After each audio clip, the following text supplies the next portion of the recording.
दर्शकवृन्द, भनिन्छ यदि कुनै व्यक्तिमा सामान्य मात्र पनि वित्तीय साक्षरता छ भने ऊ पैसाको सही सदुपयोग गरेर सफल व्यवसायी बन्न सक्छ। किनकि वित्तीय साक्षरता यस्तो कडी हो जसले कुन तरिकाले पैसालाई व्यवस्थापन गर्ने र त्यो पैसालाई सही ठाउँमा कसरी प्रयोग गर्न सकिन्छ भन्ने जानकारी दिन्छ। अर्थात् वित्तीय साक्षरता एउटा पैसा कमाउने र सदुपयोग गर्ने सम्बन्धी ज्ञान नै हो। नमस्कार, म सदिक्षा श्रेष्ठ। पैसाको कुरामा यहाँलाई हार्दिक स्वागत छ।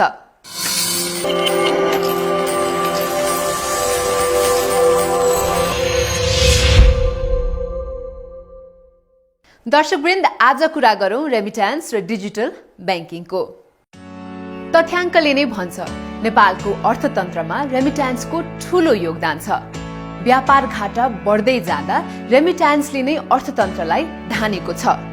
एक देशका नागरिक अर्को देशमा गई आर्जन गरेको रकम बैंक, वित्तीय संस्था वा अनुमति प्राप्त मनी ट्रान्सफर एजेन्सीहरू मार्फत स्वदेशमा पठाउने कार्य नै रेमिट्यान्स हो। यसलाई नेपालीमा विप्रेषण भनिन्छ। रेमिट्यान्समा औपचारिक माध्यमबाट पठाएको रकम मात्र गणना हुन्छ। कतिपयले विदेशबाट हुन्डी मार्फत पैसा पठाउने गरेको पाइन्छ। कुनै निजी व्यापारी, एजेन्ट, व्यक्ति वा दर्ता नभएका एजेन्सी मार्फत पैसा पठाउने कार्यलाई हुन्डी भनिन्छ। यो अनौपचारिक माध्यम हो। यो रकम रेमिट्यान्समा गणना हुँदैन।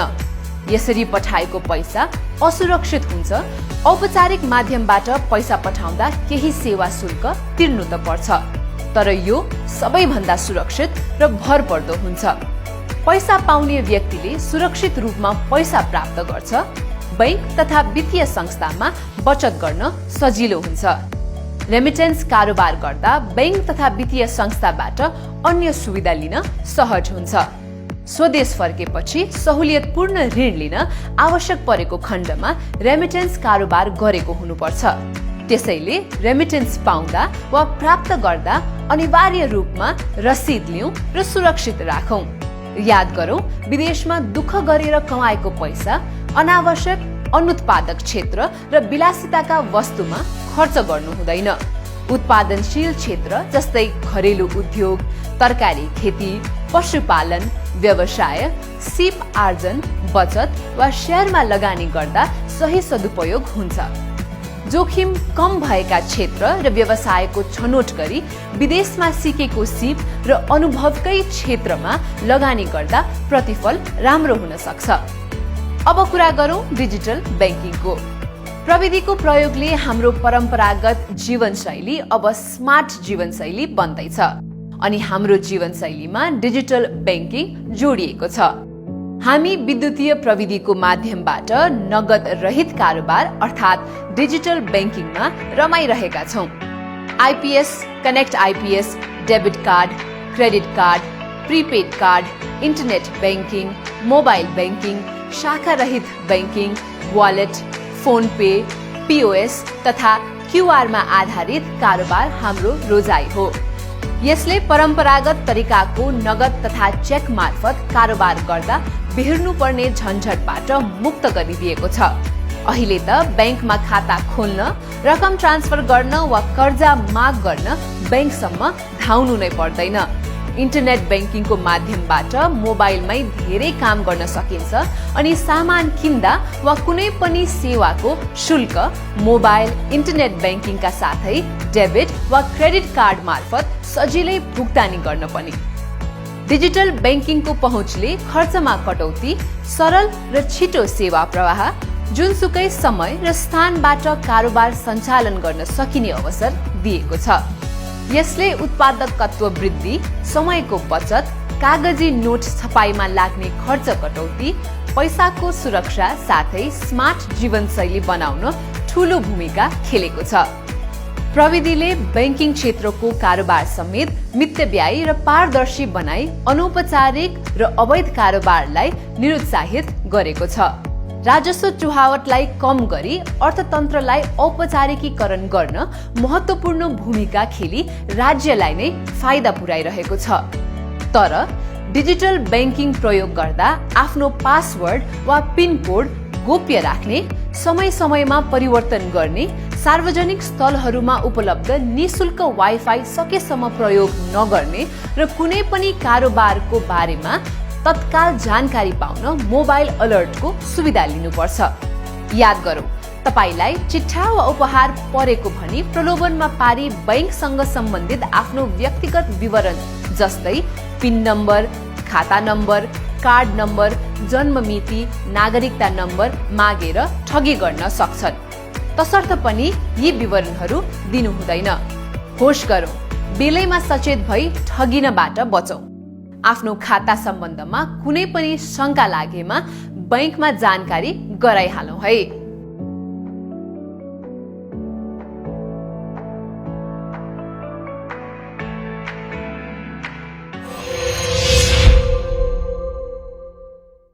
अवश्य दर्शकवृन्द, नेपालको अर्थतन्त्रमा रेमिटेन्सको जति ठूलो योगदान छ त्यतिकै सुरक्षित र भरपर्दो पनि। यस्तै डिजिटल प्रविधिले बैंकिङ क्षेत्रको कारोबार समेत मितव्ययी र पारदर्शी बनाउँदै कारोबारका लागि ठूलो विश्वास जितेको पाइन्छ।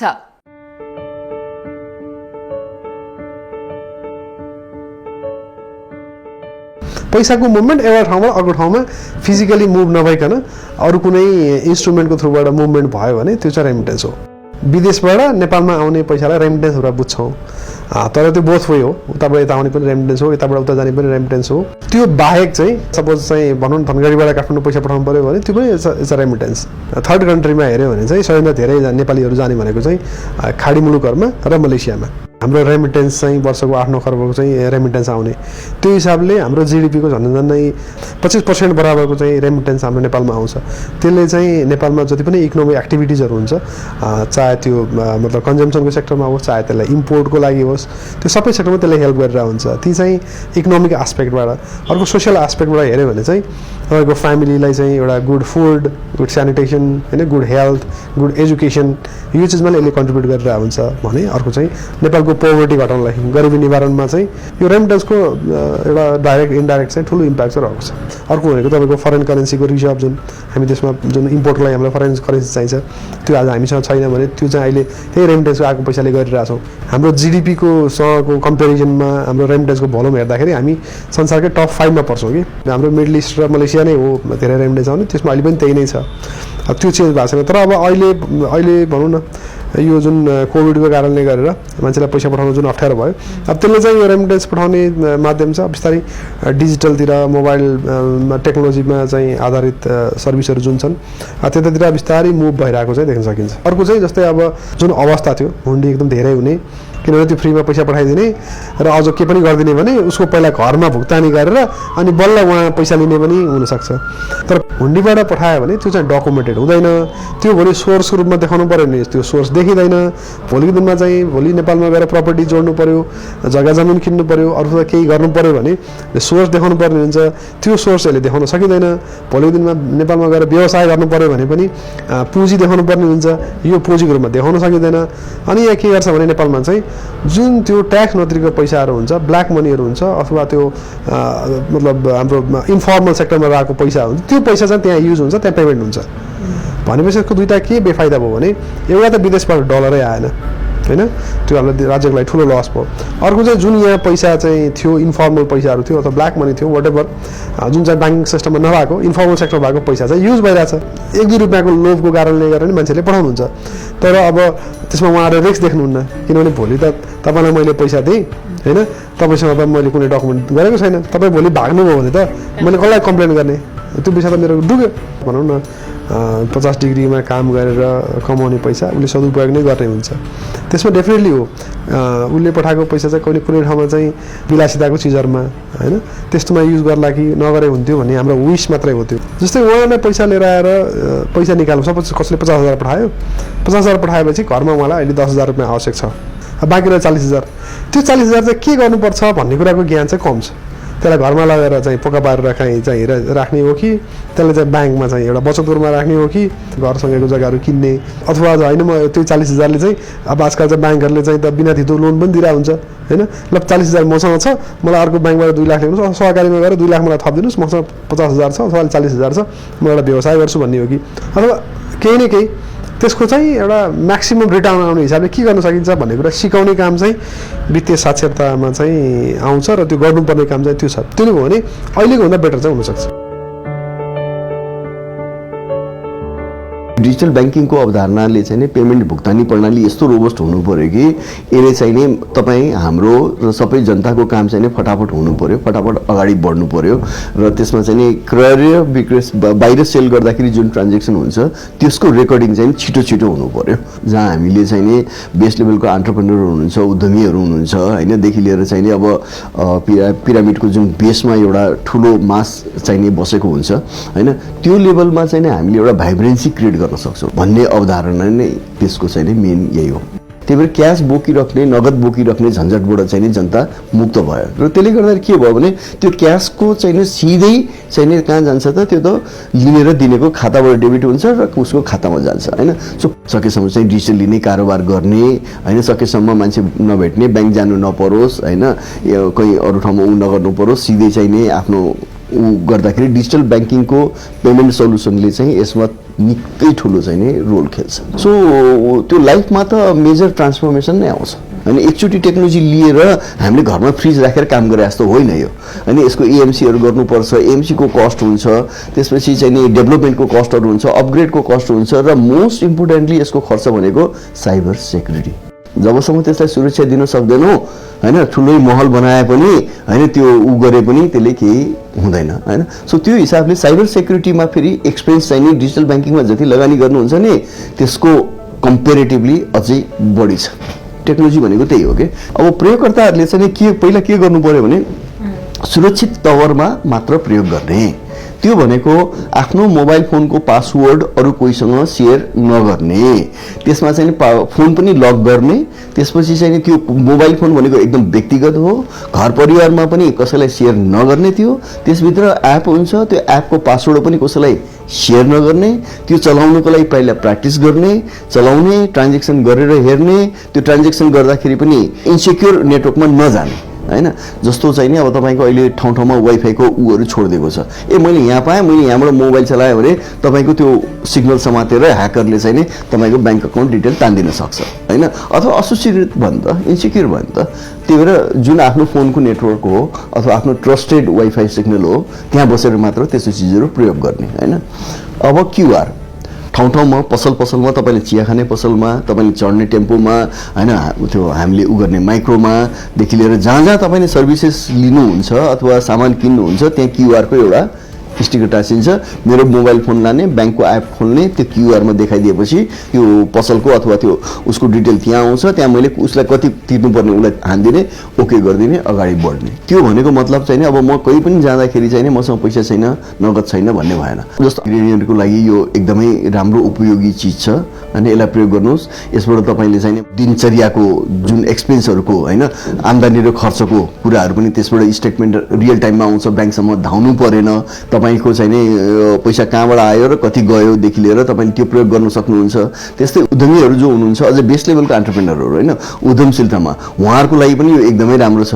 तुरुन्तै कसैलाई पैसा दिने, कसैलाई पैसा लिनेदेखि लिएर स्टेटमेन्ट उ गराउने होइन, फिक्स्ड डिपोजिट पनि खोल्न सक्नुहुन्छ आजको दिनमा, त्यहीँबाट मुद्दती खाता खोल्न सक्नुहुन्छ। सो त्योदेखि लिएर मैले अब त्यो भने यो प्रयोग गर्नुहोस्, निर्धक्क भएर प्रयोग गर्नुहोस् होइन। बुझेको छैन भने एकचोटि बुझ्नुहोस्, आफ्नो ब्याङ्कलाई पनि भन्नुहोस् मलाई बुझाइदिए भनेर। ब्याङ्कको त्यो जिम्मेवारी पनि हो, उसको काम पनि हो प्रयोग गर्ने। आज आइसकेको छ, मैले प्रयोग गर्ने मोबाइल ब्याङ्कमा मैले पासवर्ड हाल्नु पर्दैन, मेरो आँखाको नानी उसले रिड गर्छ होइन। रिड गरेपछि मेरो ब्याङ्क जुन छ यहीँको लोकल ब्याङ्क हो होइन, त्यति ठुलो ब्याङ्क पनि होइन, त्यो मोबाइल फोन एपबाट मेरो आँखाको नानीले त्यो मोबाइल एप खुल्छ अहिले होइन, अनि तुरुन्तै मैले ट्रान्जेक्सन गर्न पाउँछु। भनेपछि यो त नपढेको मान्छेको लागि पनि चाहिँ नि एउटा चाहिँ नि वरदान हो नि त, जियोग्राफिकल लोकेसनमा पनि होइन, दुर्गम सुगम सबैको ठाउँमा। भनेपछि अब यस्तो प्रविधि आइसकेको छ, संसारभरि प्रयोग भइरहेको छ होइन, जहाँ चाहिँ हामीले पनि त्यसलाई आत्मसात गरेका छौँ। अब जनताले, ब्याङ्करले ल्याइसकेको छ, अब जनताले साथ दिनु पर्यो। वित्तीय समावेशिता अन्तर्गतको एउटा भर्टिकल चाहिँ नि हामीले यसलाई पनि हेरेका छौँ कि इक्वालिटी, सबैले समान रूपमा सेवा पाउनु पर्यो।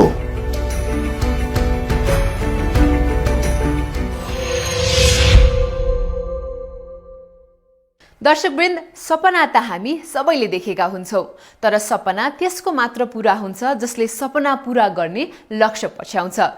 यस्तै लक्ष्य पछ्याउने र उज्जवल भविष्य बनाउन तल्लीन पात्रहरूको यहाँ कमी छैन। हो, जब यी कल्पना माझी भोटे, मैया कुमारी तामाङ र रूपा बस्नेत जस्ता पात्र भेटिन्छ तब त सपना पछ्याउनेको कथा यथार्थमा देखिन्छ। कल्पना माझी भोटे एक चिया व्यवसायी। सानठिमी चोकमा यहाँ बाटोमा सानो टहरो बनाएर गरेको थिएँ। अनि त्यहाँ अब धेरै वर्ष 17-18 वर्ष नै गरेँ। अनि त्यहाँबाट अहिले चाहिँ त्यहाँ बाटो बढायो नि त। अनि बाटो बढाएपछि चाहिँ अनि त्यहाँ हटायो, अनि सबै हटायो। अनि अब हटाएपछि अब कहाँ गर्ने के गर्ने, अब हामी त अब दुःख गरेर खाने मान्छे। मैया कुमारी तामाङ खाद्यान्न संकलक तथा बजारीकरणमा लागेकी एक ऊर्जाशील महिला।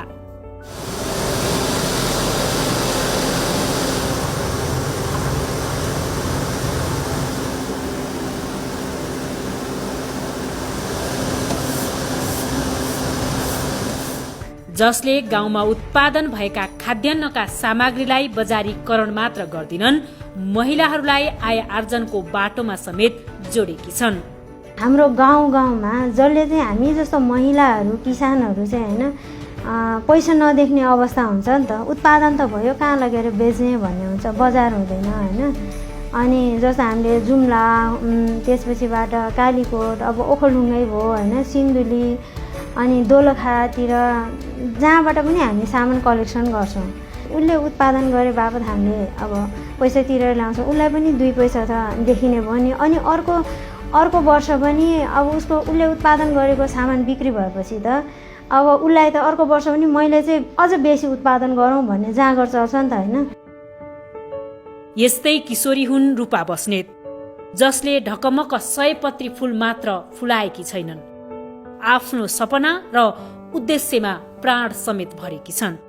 यो सुरु गरेको चाहिँ 3 वर्ष भयो। मैले चाहिँ नि अब पढेको कुरा चाहिँ प्र्याक्टिकली आफ्नो देशमा के गर्नुपर्छ भनेर चाहिँ नि म र मेरो दिदी मिलेर चाहिँ हामीले सुरु गरेको। पहिला तरकारी गरेको थिएँ। मेरो चाहिँ हरेक यहाँ जति पनि प्रोडक्सन हुन्छ सबै अफ सिजन मात्र हुन्छ। मेरो चाहिँ पहिला गोलभेडा थियो, घिउसिमीहरू थियो, काउलीहरू थियो, अनि धनियाँहरू थियो, जुन चाहिँ अफ सिजनमा चाहिँ जब किसानको चाहिँमा हुँदैन नि जे कुरा, अथवा किसानकोमा भर्खर फुल फुलिरहेको हुन्छ नि, त्यति बेला चाहिँ मेरो चाहिँ नि मार्केटमा पुगिसकेको हुन्छ। उनीहरू सबै व्यक्ति फरक छन्, उद्देश्य फरक होला, तर आफ्नो उद्देश्य पछ्याउने बाटो एउटै छ, बैंक अर्थात् बैंकिङ कर्जा। भर्खर चाहिँ मेरो स्टार्टिङ भइ मात्र आएको थियो। त्यसपछि मलाई पैसा चाहिएको थियो, अनि जुन चाहिँ मलाई ब्याङ्कले चाहिँ 7 लाख दिनुभएको थियो। त्यसपछि मेरो बनेकोमा मैले नेटिङहरू गरेँ। अनि त्यसपछि प्लास्टिकहरू पनि मैले अब हाई क्वालिटीको नै 75 GSM को नै युज गरेँ। जो सबै ब्याङ्कको खर्चबाट चाहिँ मैले सबै लगानी चाहिँ नि त्यहीँबाट गरेको हो। ब्याजको हिसाबले पनि फाइदा भयो एक। अनि अर्को चाहिँ अब 5 वर्ष हो यो त होइन। अब 3 महिनामा चाहिँ हामीले किस्त बुझाउनुपर्छ। त्यो भएर अब रेगुलर 1 महिनामा किस्त बुझाउनु नपरेको हुँदा पनि हामीलाई अलिकति त्यो फाइदा छ होइन। अनि 3 महिनामा हामी किस्त बुझाउँछौँ। अनि त्यसपछि ब्याज पनि 3 महिनामै काटिन्छ।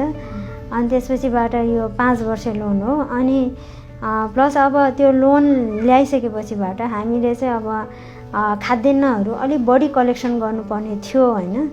अनि त्यो गर्न पाइयो होइन। हाम्रो व्यवसायलाई चाहिँ अलिकति ठुलो गरी बढाउन सकियो। त्यो चाहिँ त्यति चाहिँ हामीले फाइदा ल्याछौँ। किनभने म अब साधारण चिया मात्रै बनाएर बस्थेँ होइन। अब त्योभन्दा मेरो धेरै पुँजी ठुलो लगानी गर्ने पुँजी थिएन मसित। अनि अब ब्याङ्कले त्यति गरेपछि अनि मैले अब सबै कुरो थपेँ हो। अनि त उनीहरूको व्यवसाय व्यवस्थित बन्यो, आत्मविश्वास बढ्यो। 2000 व्यापार गर्थेँ भने अहिले 4000 व्यापार गर्छु, डबल गर्छु नि त।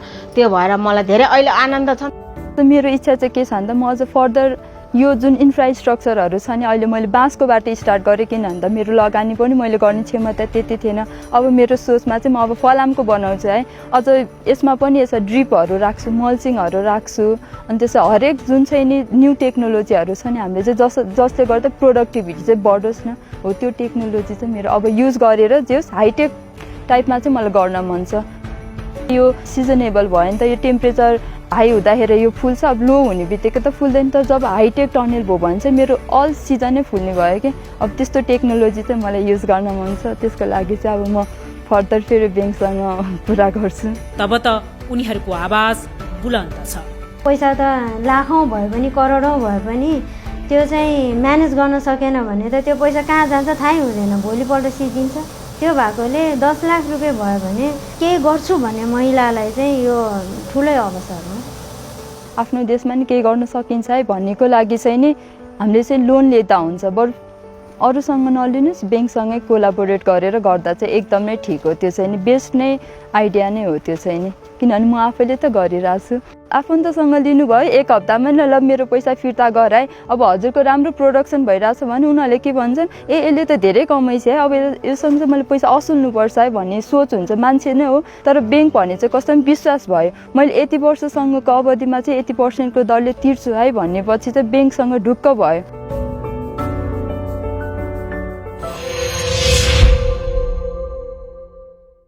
हो दर्शकवृन्द, पैसाको महत्त्व, त्यसको सदुपयोग तथा बचत गर्ने बानी जस्ता विषयमा समुदायमा व्यावहारिक शिक्षा अति नै आवश्यक हुन्छ, ताकि हरेक व्यक्तिमा भएको सीमित स्रोत, साधन तथा सिपलाई परिचालन गरी ससानो पुँजी निर्माण गर्न सकियोस्, स्रोत साधनको सदुपयोग होस्, खेर गएको पुँजीबाट आयमूलक क्षेत्रमा लगानी गरी ससानो पुँजी परिचालन हुन सकोस्। आजलाई कार्यक्रम यति नै। हवस् त, बिदा दिनुहोस्। नमस्कार।